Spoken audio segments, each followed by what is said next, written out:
আসসালামু আলাইকুম।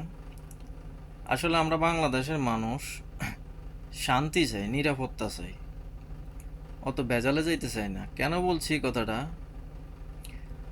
স্বৈরাচার আমলিক গেছে, এখন বর্তমানে হয়তো ক্ষমতা বিএনপি আসবে বা বিরোধী দল জামাত আছে, এনসিপি আছে, যে দলে ক্ষমতায় আসুক, আমরা বাংলাদেশের সাধারণ মানুষ কি চাই? শান্তি চাই।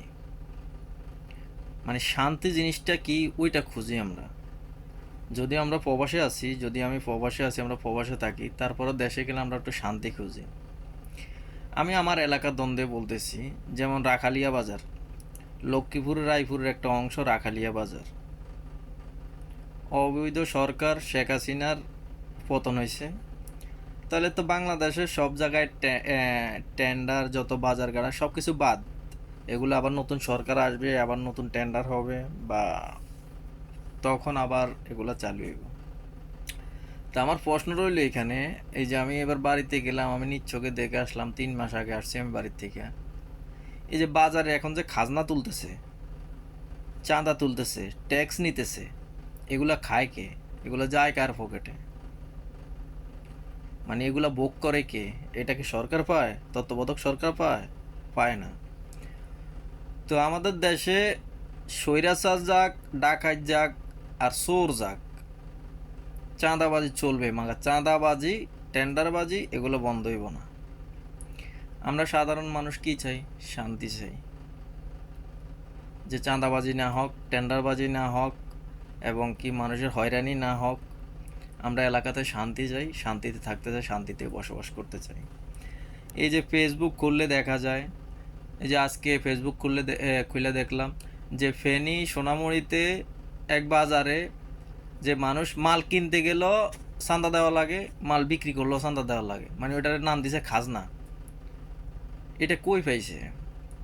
আবার আরেকটা নিউজে পাইলাম আপনার রায়পুর বাজারে, লক্ষ্মীপুর রায়পুর বাজারে, যেখানে আগে খাজনা দেওয়া লাগতো 2 টাকা, ওইখানে এখন খাজনা দেওয়া লাগে 10 টাকা।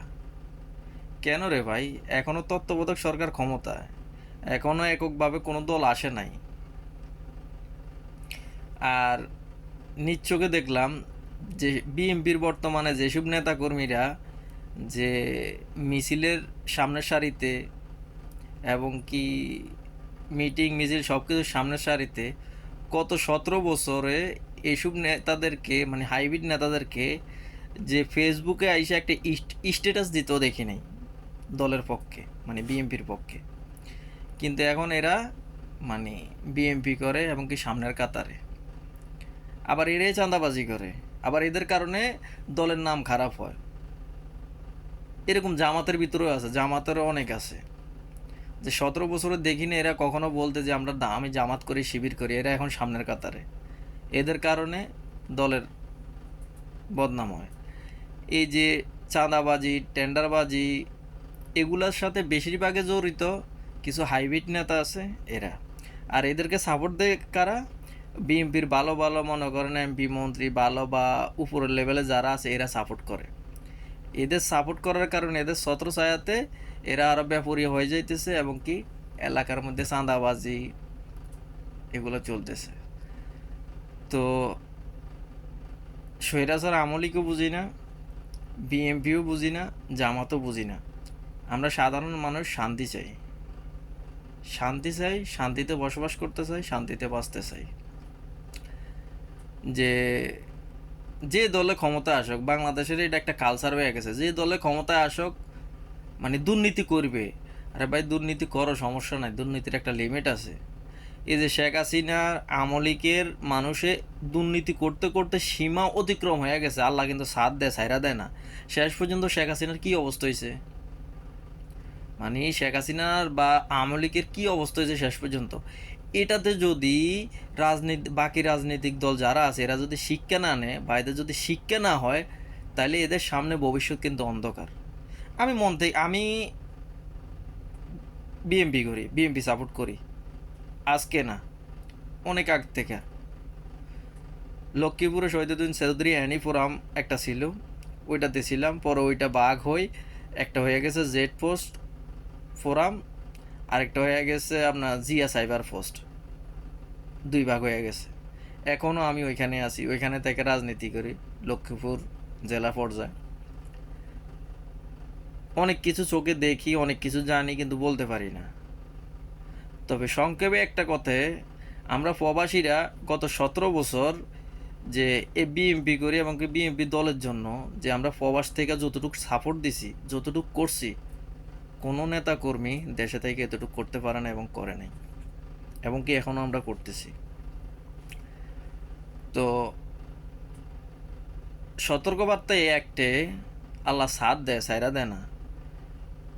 তুমি জামাত করো আর বিএমপি করো আর যাই করো, মানুষের উপর জুলুম করো না, অত্যাচার করো না, জুলুমবাজ হয়েও না। জুলুমবাজরা আল্লাহ সাথ দেয়, সাইরা দেয় না। পতন কিন্তু একদিন হবে।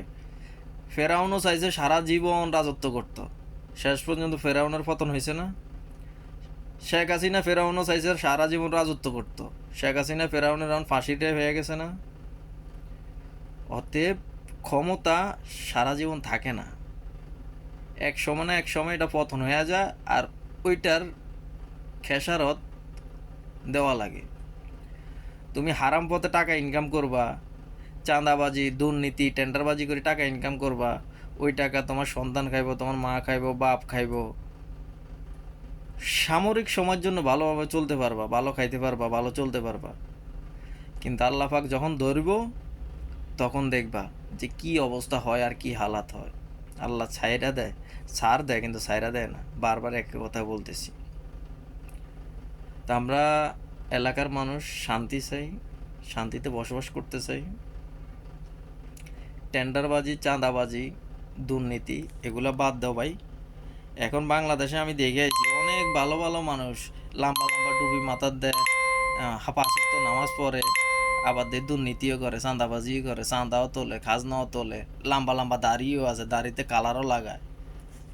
কি লাভ রে ভাই? কি লাভ? কি দরকার? একটা মানুষের জীবন যাপন করতে হইলে কত টাকা লাগে, কত টাকার প্রয়োজন? এত টাকার প্রয়োজন একটা মানুষ চলার জন্য, দুনিয়াতে বাঁচার জন্য?